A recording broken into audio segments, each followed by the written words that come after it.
EMI देना better है या फिर एक ही बार में पूरा पेमेंट देकर घर खरीदना? आज आपका ये कंफ्यूजन क्लियर होगा। Buying a home is a big financial decision. हम जब भी कोई प्रॉपर्टी परचेज करने जाते हैं तो हमें एक बड़ा क्वेश्चन बनता है कि पूरा पेमेंट देकर कब खरीदे या फिर वो क्यों लिए। दोनों के अपने अपने प्रोज एंड कॉन्स है। आज हम इन्हीं पर बात करेंगे ताकि आप अपने लिए बेस्ट डिसीजन ले सके। Hello and welcome to episode number 47 of things to care series powered by Progress.com।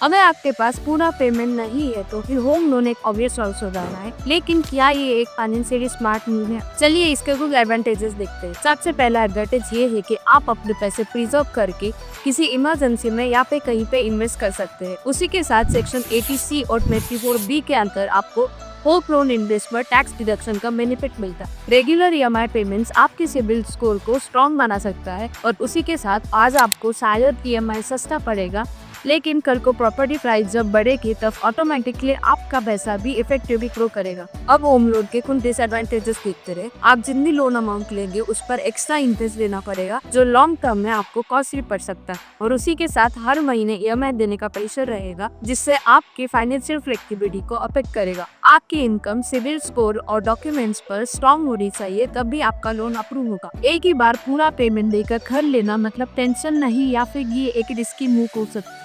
चलिए फुल पेमेंट के कुछ एडवांटेजेस समझते हैं। सबसे पहला एडवांटेज ये है कि आपको लोन के एक्स्ट्रा इंटरेस्ट के पैसे पे नहीं करने पड़ते जो लॉन्ग टर्म में आपके सेविंग्स को बढ़ा सकता है, और उसी के साथ आपको घर की ओनरशिप भी तुरंत मिलती है और मंथली ईएमआई का प्रेशर भी नहीं रहता। और उसी के साथ डेवलपर्स या फिर होम सेलर्स आपको फुल पेमेंट पे अच्छा डिस्काउंट या फिर बेस्ट डील्स दिला सकते हैं। अब देखते हैं डिसएडवांटेजेस ऑफ फुल पे। अगर आप एक ही बार में पूरी सेटिंग्स इन्वेस्ट करते हैं तो फिर ये थोड़ा रिस्की हो सकता है, क्योंकि कोई इमरजेंसी अगर आए तो कैश क्रंच हो सकता है। और उसी के साथ होम लोन पर जो टैक्स बेनिफिट लेता है वो आपको यहाँ पर नहीं मिलेगा। एंड लास्टली, अगर आप आपका पैसा रियल एस्टेट की जगह स्टॉक्स या फिर म्यूचुअल फंड या अगर कोई बिजनेस में इन्वेस्ट करते हैं तो ज्यादा रिटर्न्स मिलने के चांसेस। फाइनल डिसीजन आपके फाइनेंशियल कंडीशन और गोल्स पर डिपेंड करता है। If you found this video helpful, then like and share this video with your friends and family, and subscribe to knowyourgreat.com for more real estate tips.